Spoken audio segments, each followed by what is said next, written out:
lovely humans.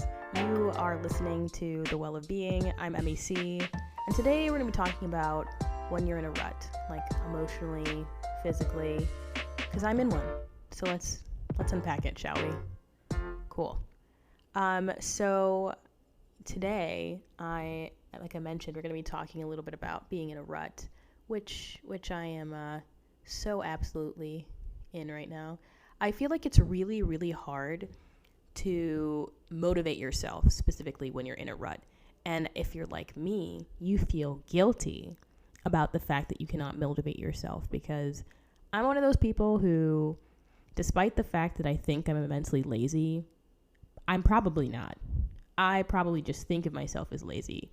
And so if I cannot bring myself to do things I'm supposed to do, so like when I look at my to-do list and it gives me absolute agony, like all the time, or if I can't, go to get my typical exercise routine, I can't wake up on time, I'm missing classes, or I'm late to things, I absolutely beat myself up like crazy. And it's just, like when you're in a rut, you gotta give yourself a break. But I feel like I have this propensity to immediately blame myself for being too lazy. It's like, oh, it's your fault you're in this, which it is not. And it's really unfortunate that a lot of us feel this way. I think the number one thing you can do for yourself is to kind of excuse yourself from your guilt. I'm giving you permission to excuse yourself from your guilt that you're in a rut or that you're not getting things done that you need to get done.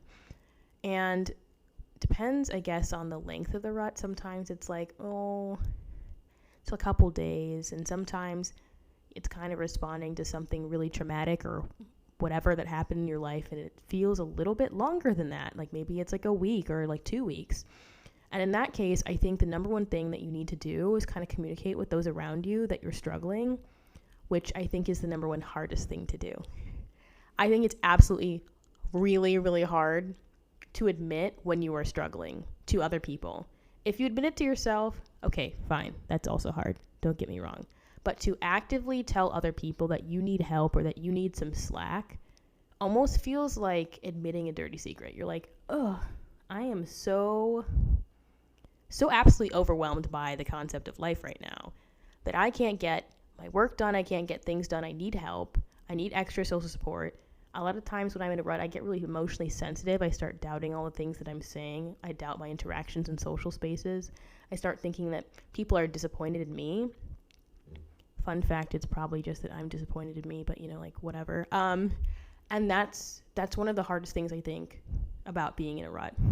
I think it's horrifying to admit to other people that you're struggling. But I think that that's one of the most important things you can do, because someone can come over to your house or your apartment or wherever you're living and be like, hey, we're getting up and we're going somewhere. Because I think a lot of times other people, like interacting with other people, despite the fact that being in like a weird space makes you want to be by yourself a lot of the time, it is actually very helpful to have someone kind of kick you in the butt and make you move and get stuff done. It's actually so helpful.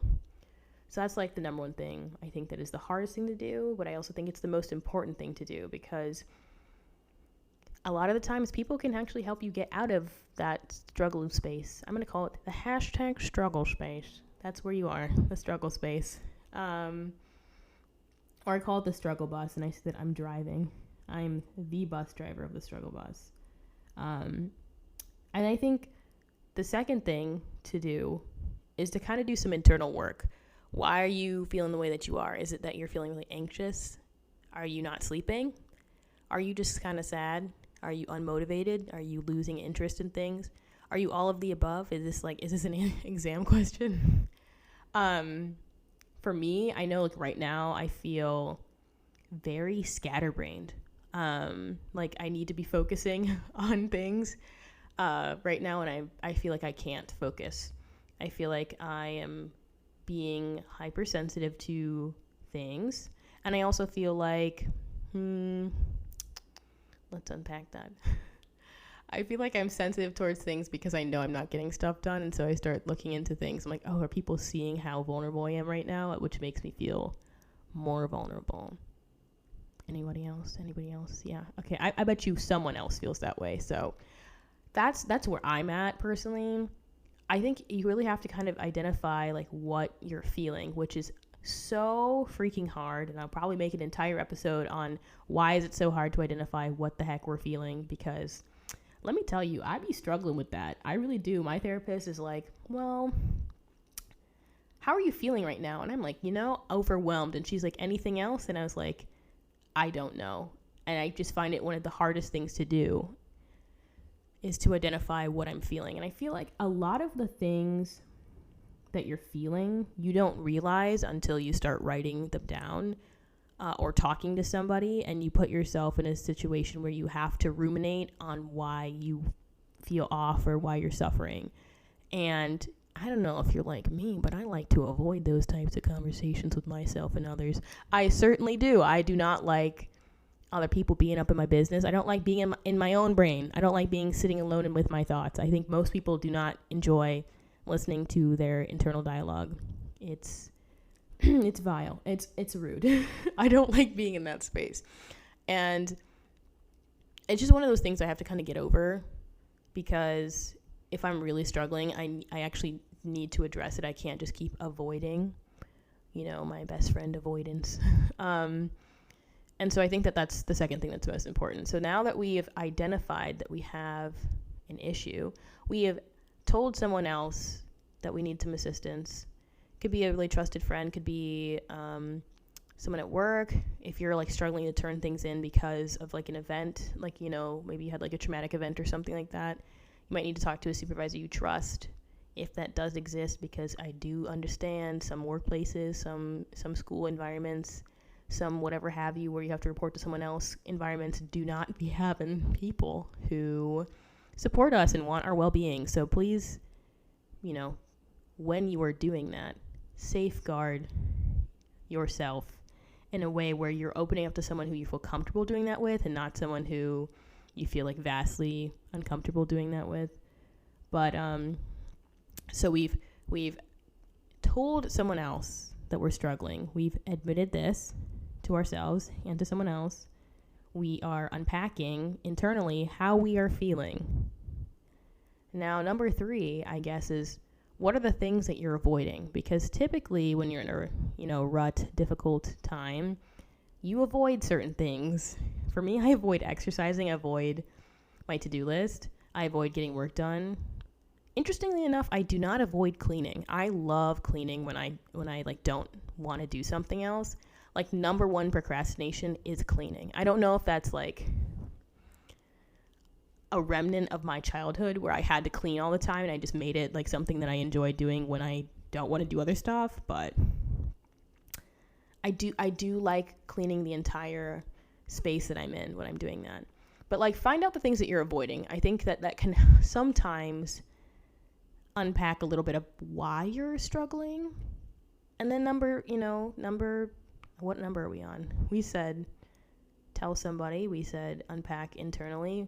We said identify what we're avoiding. So number 4 to me would be make an actionable game plan.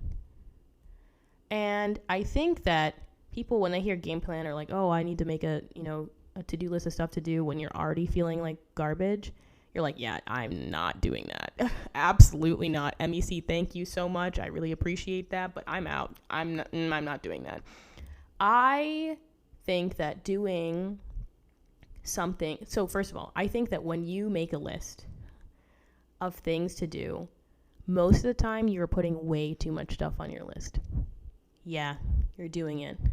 You're doing so much. You literally do so much. Why are you putting that much stuff on your to-do list? Like, that is absolutely insane. I think one of the number 1 things I have to put on my list is spend time outside, because I know that that's like really healing for me. I need you to consume some media that you actually enjoy. So maybe you've lost interest of some other stuff, but like, go consume something that's inspiring, something that's like your brain can be off, relaxing, whether that's music, whether that's a show. It could be like YouTube. It could be like meditations. Like, you just want to allow yourself to kind of veg out because you're so immensely stressed. And doing that without feeling guilty is something I'm still trying to master. Like trying to like completely, like, you have other stuff to do. You're stressed out. You're not in a good space. And you're still going to relax. You're going to make the active choice to relax and not feel guilty about it. That is probably, once I learn how to do that on a consistent basis, look, it's over. It's over. I will ascend. That's when I can do that, that'll be so nice. And I think that that's something that's really hard to do. And that's what I've been trying to focus on this week, is just kind of allowing myself to maneuver throughout my day and take breaks when I need to take the break and not feel guilty about taking the break. That can be your entire to-do list. Your entire to-do list can literally just be, I would like to take a break and not feel guilty for 5 minutes. That's a great to-do list when you're in a rut, to me. How about eat? Make sure you eat. Make sure you drink some water. We're not talking about things that are crazy difficult, unless, like, to be honest, if you're like feeling kind of like depressy, yeah, those basic things do be hard. I'm not even gonna lie. Getting out of bed, hard. Taking care of yourself, hard. Taking showers, difficult. Getting anywhere on time, hard. Participating fully in conversations, immensely stressful. So I just like don't want you to go home and be like, well, MEC told me to make a to-do list, and so I put, create, entire video, finish all my homework, create an entire project at work. No. I'm talking about basic stuff. Just that way you can remember, I need to take care of myself today, because I think a lot of us forget and we don't know the things that make up that. So if I put it on a to-do list, if I put up, hey, I'd like to take a shower today. I would like to get outside and go on a walk today. I would like to eat 3 meals today. And I would like to relax without being guilty today. And maybe I'll open up, a little bit of work and work for 30 minutes. And if I can be engaged during those 30 minutes because I allowed myself to relax and take care of myself earlier, then good for you. And if you can't, that's okay too. I feel like someone needs to say that, because I certainly needed that last week, and it's absolutely okay. I kind of want to transition to talking about when you are not feeling good, how disorienting mentally that can be for you. I feel like it makes me forget who I am almost, like, because I associate myself with a very specific lifestyle, outlook, mindset. And so if I'm feeling like really down and depressy or stressy, even though I do get stressed pretty frequently at this point, it might as well be a personality trait. When I feel that way, I feel like I don't associate that with myself. And so when I'm seeing somebody who can't get basic tasks done or who's extremely distracted, it is concerning to me, not so much in you can't get stuff done, that's concerning, but rather like, am I turning into this? Is this going to be permanent? What does this have to do with in terms of reflecting on my character, on who I am as a person? Will I ever see like previous MEC again? That's what I start getting worried about. And I feel like that's a space that is not really talked about a lot, because like you can see yourself as like a pretty happy person and still deal with a lot of mental health issues on a routine basis. And when they do show up, you're like, I don't associate that with my, like, that label with me. And so when you're actively dealing with it, it almost gives you like an identity crisis. You're like, oh, who is that? Who is she? Who are they? Like, I don't, like, it just feels so disorienting to like not associate myself with the way that I'm behaving or the way that I'm feeling or the things that I'm doing. Like when I know for a fact, like if I sit on the couch watching Pokemon all afternoon, part of me feels like unfulfilled. I'm like, am I really fulfilling the things that I want to be doing? Because I think I heavily associate myself with productivity, which might be an issue. I feel like I'm not the only person who does this. I feel like when you don't accomplish things that you want to, right, you start questioning your ability to get those things done. Like, can I even do that in the first place? I think you start questioning, is that even the right dream for you? Like, is that something that, like, when things get really, really tough mentally and the stuff that you're doing to begin with is hard. So, for instance, medical school, like, worked my behind off to get into medical school, right? Medical school is hard. Like, I don't think anyone is going to say it's not.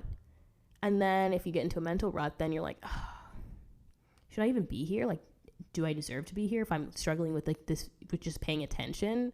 And I think that that's really, really difficult to deal with. And it can happen to, like, anybody who's doing anything, like, whether it's your job, whether you're a student, whether you're kind of just like, you quit your job and you're freelancing and you're, like, getting completely overwhelmed by that. Whatever you're doing, if you set a goal for yourself and you're striving towards that goal and you're not having a good time, it feels wrong, right? It feels like, can I just back it up? Did I make the right choice? Like, it's like setting off alarms in my head. I'm like, oh my God, what is going on? And I just feel like it makes it easier to be more discouraged.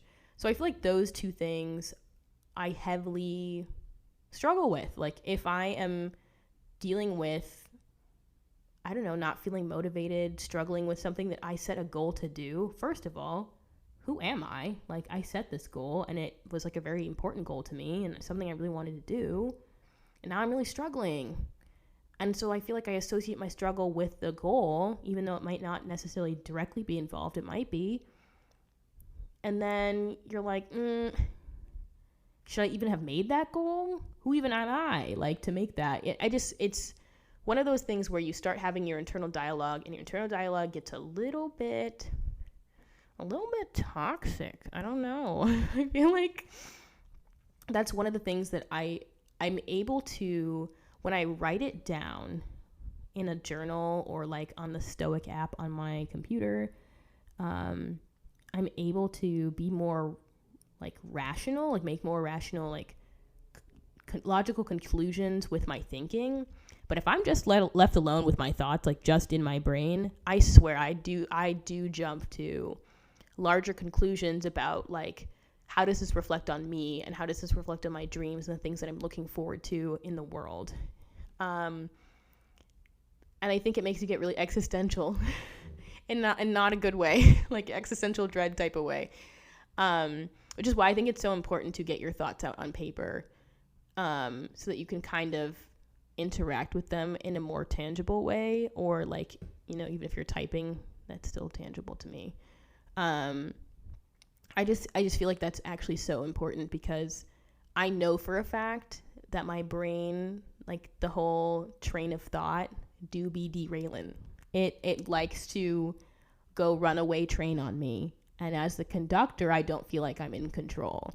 And when I write things down and make them more concrete, and I'm able to be like, see, I am making a really large logical jump there, just because I'm not able to focus this week because I've had a lot of external stress, whether it be, like, from school, or whether it's, like, social situations, or whether it's, like, mental health wise, you just haven't been feeling great. That does not reflect on, one, my, like, dreams or hopes and dreams to become a physician. It doesn't reflect on the fact that I'm an empathetic person who cares about other people having access to quality care. It doesn't impact those things. And so when I'm able to write things out, I'm able to be more logical and, like, feel less overwhelmed runaway train vibes, if that makes sense. And I think that that's really important to me, to be able to do that. The question is, when you're in a space where you don't feel like your best, are you able to take the steps to take care of yourself?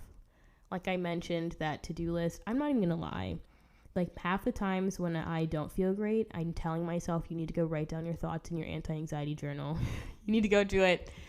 And I don't want to. I feel like this absolute overwhelming feeling of dread when you don't want to unpack how your thoughts are. Like, you realize how emotionally taxing and difficult that's going to be, and you feel, I like to call it emotional constipation. TM it. When I feel emotionally constipated, I do not want to unpack it. Okay, I don't want to write it out, which I guess would be like the laxative in this case. This got really medical really quick. We didn't need to do that. But I just when I feel that way, I know what I need to do. But dang, if I can get myself to do that, bro, I would be so cool. I don't know. I just feel like that's so hard. But I think if you have 5 days of a difficult time, and you're able to let yourself write out your feelings at least one of those 5 days, it is worth it. Like, it is worth it. It doesn't have to be every day. Just like try to do it at least once. At least once, because you want to realize why you're in that space. Because if you get there again and you unpack it and it seems to be a similar, trigger, or something is, recurring, then you can kind of prevent yourself potentially from being in that space again, which is super powerful. Or catch yourself when you know you're getting stressed and you're like, okay, I see it. I know I'm getting to this space again.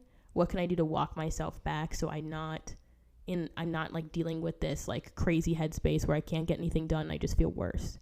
That, oh my goodness, that's probably so powerful. I'm not there yet. I'm so ready to get there though. Look, I'm ready for the glow up. I'm ready for it. So that's my goal for this week, is to write down my feelings even when I dread it. When I don't want to, because I think that's so powerful. It really does work. And despite the fact it sounds super, Oprah-y, when you're able to do that, I think it's really powerful. So if you are in a rut right now, if you are in like a difficult space and you don't feel like yourself, just know that it's not your fault, 1. 2, you have survived every difficult time before this. Yes, you have, and that's super cool. And then 3, you're allowed to unpack your feelings. It's going to be uncomfortable, I'm not going to lie to you, but when you are done, you will not regret it. It'll be like when you exercise. Like, when you exercise, I don't think I've ever regretted it unless I ate food before. So there's that. How about that? I'm going to start reading some advice that you... So now I'm going to read some advice that people on my Instagram submitted for when they're in a rut. I think that that's super cool that you guys submitted stuff. And I'm super down to share the love. If you ever want to comment on something you heard in the podcast, or you want to send in your own advice of the week, just kind of, I think my link is in every episode, but it's Musings of MEC on Instagram. Let me get those. Hold on. Okay, so the first thing of advice I see is take a 6-hour brain break. No TV, no cell phone allowed. She said, number 1, I wake up in the morning and I do my routine. Number 2, take a walk or move around. Some like dance, yoga, exercise, just get your body moving. Number 3, do something nice for somebody. That's really interesting. Do something nice for someone else. Okay. Number 4 is clean. I'm with you, bruh. Like, I love cleaning. When I'm stressed out, I love cleaning. I don't know. It just makes me feel like I'm like getting my stuff together. Like, I can tangibly see. That is why. Oh my goodness. It's because I'm tangibly seeing me improve something. Because I think you feel so, like, you just like feel like so like not powerful when you're feeling so down. And so like if you're able to see any sort of tangible change that's positive or like good that you're doing, and cleaning happens to do that. You're like seeing a space to go from, I don't know if like it's dirty or if it's just like cluttered or whatever, to, you know, dramatically improved. It's very rewarding. Okay, number 5. She said, prepare your favorite meal. Sit down, exhale, and journal today's success. Okay. I dig that vibe. I agree with those things. I do think it's really hard to find 6 hours to get stuff done like that. Like, not all of us have 6 hours to kind of give, especially like when you're not feeling great. And like, let's say you're working a difficult job that requires you to be at that job for a long period of time, or you're in a situation where people don't really respect work hours and they like to text you after hours. I feel like that happens a lot, and like it's kind of hard to get yourself off of that mindset. I think do one of those things for yourself, and you should give yourself a nice pat on the back. Here's some other advice we got. Come on.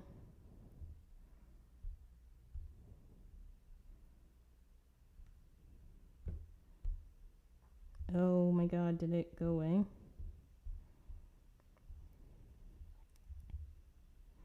Okay, here we go. Someone said, honestly, one full day of no guilt, no work. Just a bath, 90s rom-coms, and takeout. I'm telling you, it's the no guilt that really heals. I swear. I agree with you. I absolutely agree with you. I'm not really a 90s rom-com person, I'll be honest. I'm more of like an anime, like K-drama person. But like media of choice, like, and like really allow yourself to like lean into relaxing if you can. Even if it's like, you don't have a day, like I mentioned before, if you have, like 2 hours you can dedicate to just really being by yourself and doing what you need to do, or being with other people and just like genuinely enjoying their presence, then I would say do that. Okay, someone said walks, and then it's like an emoji, like where your hands are like, all fingers are together. I think people often associate this hand motion with like Italian cuisine, like Mamma Mia type thing, and you would like kiss all of these fingers and like be like, oh, masterpiece / like delicious. I can't believe I just described an emoji to you. But you know what I mean. Okay, so you're gonna say walks, hand motion. Okay, then it says new music, writing, taking a random class. That's actually a really cool one, because you're going into it with no expectations. If you take like a random class, or if you just do something that you haven't done before, like do something exciting, like you're not expecting to be good at it, or at least I hope not. Like it's a brand new. I did that about a month ago. I was just feeling like really, as I said, emotionally constipated, and I just wanted to get out and do something different. So I went kayaking, and I had no idea that kayaking is actually immensely difficult on your arms. Like I used to work as a fitness instructor, okay? So like I'm not like super strong, but look, I got something to work with, and my arms were dying, okay? The next day, like my arms were so tired, but I was so glad I did it. Like I was not good at it, but I genuinely enjoyed like kind of like allowing myself to be like very mediocre, if not bad at something. I like that idea. Okay, someone else said, normally I do a little getaway trip or drive away, like, or just drive around, like remove yourself from the space where you're not feeling great. I absolutely agree with that. I just feel like energy in rooms, like not to be like all like hand wavy, but like just like if you know you don't feel great and you've been in like the same space not feeling great, I'm going to start associating feeling not great with being in that space. So you might as well break the minutia and go outside, or go somewhere else, or go somewhere like you can get a change of pace. It often does really help my mood. So, and the last submission was ask a friend to be a body double. Interesting. Either go for a walk, go to yoga, gym, or like have them help you do work. Oh, like a work buddy. I love that. Like if you know you don't want to do something and you need to be held accountable, have them help you hold you accountable. Like an accountability buddy. I've never heard it referred to as a body double, but I kind of like that. I kind of like that. You guys all have really good advice, and I feel better. Even though like I'm in the rut and I'm recording this, I'm in the rut. But you guys made me feel better. That's awesome. Speaking of changing one's environment, I've not been able to focus all day. So I'm going to go on a little walk. And I'm so excited to go on this walk. It's going to be 90 something degrees outside. So I don't know how long I'll be outside, but I'm excited to be outside. How about that? And with that, I hope that you have a lovely rest of your day, whatever time it is, and that tomorrow is good for you. And if it's not good, I'm sorry. And then 2, I hope that the day after is a little bit better. Cool. Whatever you have in terms of ideas for podcast ideas, please make sure you drop them. And I would love if you could leave a review.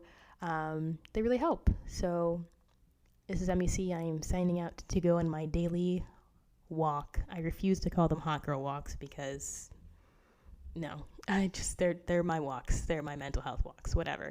Cool. I hope you have a lovely rest of your day. Bye.